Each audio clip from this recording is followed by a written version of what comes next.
才修炼一个上午，就能够形成一个新的穴位，数学好神奇。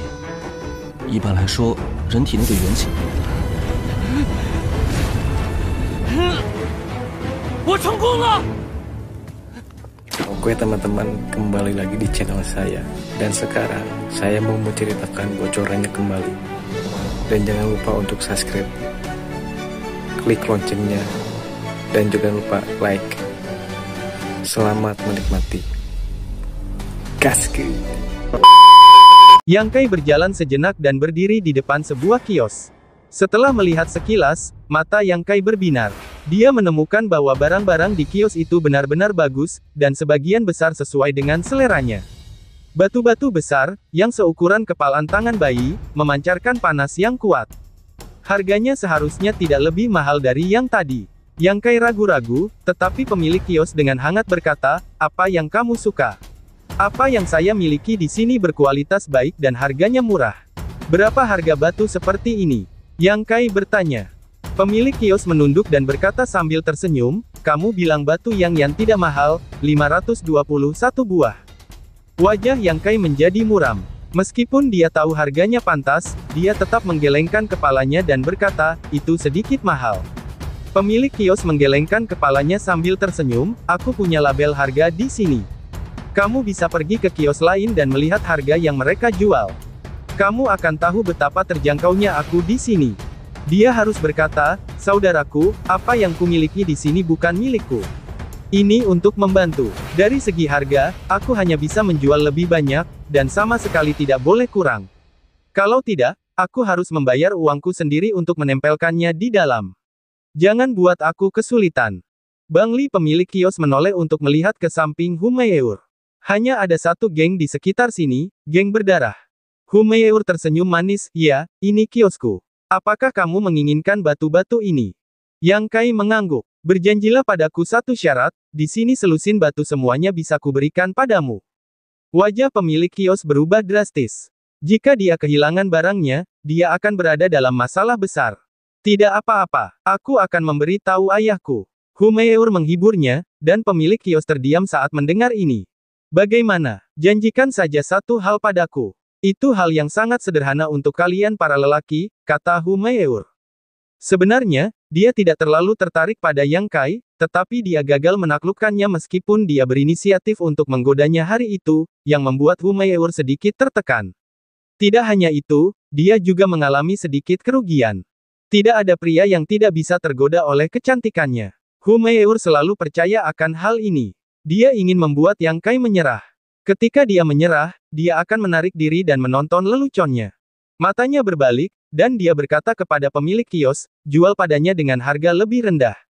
"Ini tidak bagus," teriak pemilik toko. "Sudah kubilang akan lebih murah menjualnya padanya." Humeyeur menggertakkan giginya dan matanya. Pemilik kios hendak mengangguk, tetapi Yang Kai melambaikan tangannya dan berkata, "Tidak, hanya 500 tael. Jika Anda membeli 500 tael, Anda tidak akan mendapat untung, tetapi Anda tidak akan rugi. Itu harga pasar." Sambil berkata, sambil mengeluarkan botol yuan. Pasar perdagangan di sini juga memiliki aturan barter. Pil yang sudah jadi dapat diedarkan secara umum. "Ya," pemilik toko mengangguk. "Ada 10 pil dalam botol pil Huyuan ini, sekitar 500 liang. Anda dapat memesannya." Yang Kai melemparkan Huyuan dan kepadanya dan mengambil batu Yang Yan dari kios. Pada saat memulai, Yang Kai merasakan gelombang kekuatan Yang Yuan. Saat itu, dia senang mengetahui bahwa kesepakatan itu benar.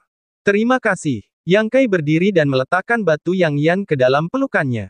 Sebotol pil Huyuan dan telah habis. Yang Kai terlalu malas untuk tinggal di sini lagi. Setelah mencari sumu beberapa saat, Yang Kai tidak melihat seorang pun. Yang Kai pergi ke Hei Fenglin sendirian. Setelah kepergiannya, Humeyeur menolak untuk pergi.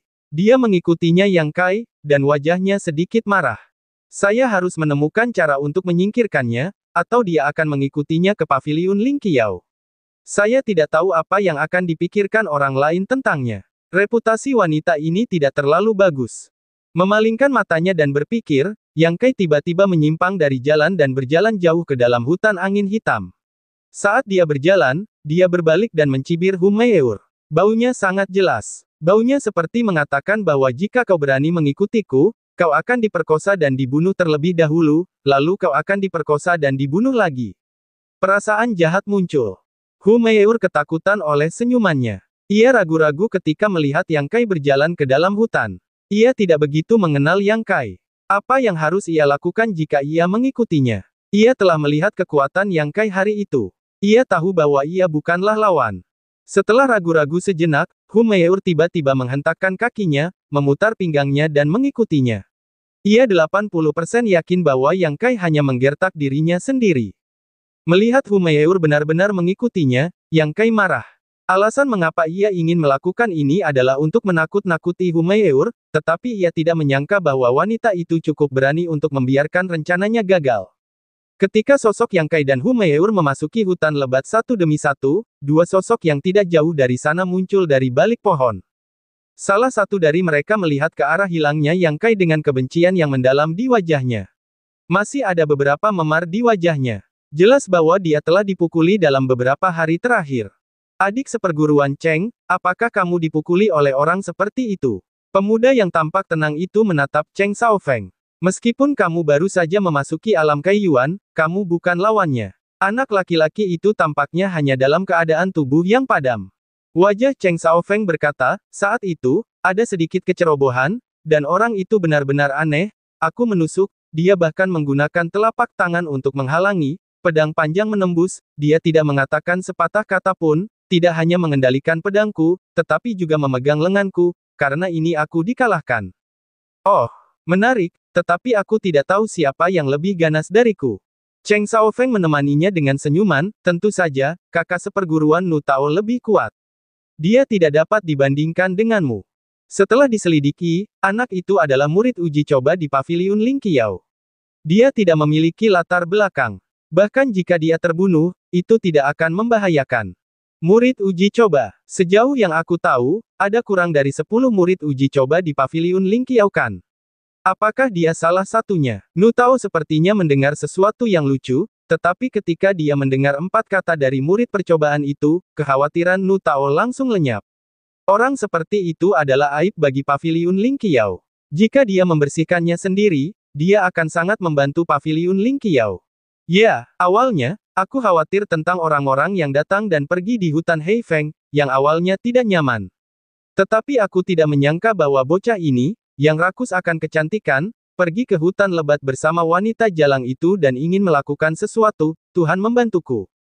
Jauh di dalam hutan angin hitam, Yang Kai masih berjalan kembali dan mencibir. Awalnya, dia khawatir. Namun sekarang dia tidak takut pada Yang Kai. Dia menyusul Yang Kai dan menggandeng tangannya. Apa yang akan kamu lakukan? Yang Kai sedikit kesal. Temani aku sekali. Aku tidak akan pernah mengganggumu lagi. Tidak ada seorang pun di sekitar, dan tidak ada yang perlu disembunyikan dari Hu Meiur. Apakah aku tidak cantik? Mata Hu Meiur seperti sutra. Apakah kamu pikir aku kotor? Iya, Yang Kai terus terang. Hu Meiur tampak dingin dan mencibir, kamu hanya murid uji Paviliun Ling Qiao. Meskipun aku tidak sekuat kamu, aku adalah putri kecil dari geng perang darah. Aku beruntung bisa bertemu denganmu, tapi kau sangat tidak sopan. Kau tahu berapa banyak orang yang memukuliku di luar sana. Yang Kai, jangan bersikap tidak tahu malu. Jika aku kembali dan memberi tahu ayahku bahwa aku telah dihina di sini, bahkan jika kau dari Paviliun Ling Qiao, kau tidak akan pernah melihat matahari besok. Dia mencaci makinya sebisa mungkin. Sikap Yang Kai benar-benar membuatnya marah dan membuat wajahnya malu. Bagaimanapun, dia memiliki status yang tinggi. Bagaimana mungkin aku dihina?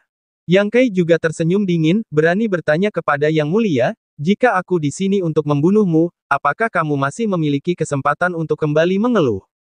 Ketika dia mendengar ini, dia tercengang. Dia sangat marah sehingga dia lupa bahwa itu adalah bagian terdalam dari hutan angin hitam. Jika Yang Kai benar-benar berani melakukannya, dia tidak akan pernah memiliki kesempatan untuk pergi hidup-hidup.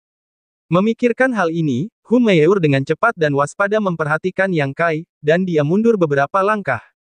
Dia berkata dengan suara gemetar, apakah kamu bercanda? Kesabaranku terbatas. Yang Kai berkata menjawab. Hu Meiur menatapnya. Matanya penuh dengan penghinaan dan kemarahan, tetapi dia tidak berani menyerang. Dia tidak tahu apakah kata-kata Yang Kai bercanda atau serius. Tepat ketika Hu Meiur terjerat, Yang Kai tampak waspada dan melihat ke samping. Secara sengaja atau tidak sengaja, Yang Kau membuka langkahnya dan berhenti di depan Humeur, menatap pohon besar dan minum dengan lembut keluar. Humeur terkejut, tetapi saat berikutnya dia tahu apa yang sedang terjadi. Dua orang tiba-tiba muncul dari balik pohon, mencibir dan berjalan ke arah sini. Cheng Xiaofeng, Humeur jelas mengenali mereka, dan bingung saat itu, tetapi dalam sekejap mata, dia bisa melihat mengapa mereka ada di sini. Pada saat ini, Yang Kai takut bahwa dia dalam bahaya. Ditatap oleh mata Nu Tao yang tak terkendali, dia merasa tidak nyaman. Dia tidak bisa menahan cemberut dan menyusut di belakang Yang Kai. Kakak Meur, kami di sini hanya untuk mengambil nyawa anak itu. Pergi dan aku takkan menyakitimu. Cheng Xiaofeng berdiri di depan Yang Kai, perlahan-lahan menghunus pedangnya dari pinggangnya dan berkata kepada Humeur. Cheng Xiaofeng dan Nu Tao telah mengutarakan tujuan mereka datang ke sini. Hati Yang Kai sedikit terkejut, tidak menyangka kedua orang ini begitu kejam, hanya untuk sebuah perselisihan, mereka bahkan sampai membunuh orang. Saat berjaga, Humeur berbisik di telinga Yang Kai, jika kau tidak ingin mati, dengarkan saja aku. Nu Tao itu telah berada di lantai 5 wilayah Kaiyuan setengah bulan yang lalu, dan kekuatannya tidak sebanding dengan Xiaofeng. Sekarang mereka adalah dua orang, kamu sama sekali bukan lawan mereka. Apakah kau punya cara untuk menghadapinya? Yang Kai ragu. Aku tidak bisa menghadapinya, tetapi mereka tentu tidak berani membunuhku. Selama kau memenuhi persyaratanku, aku tidak akan menjamin apapun. Siapa yang hidup atau mati, aku akan tahu ketika aku sudah melakukannya.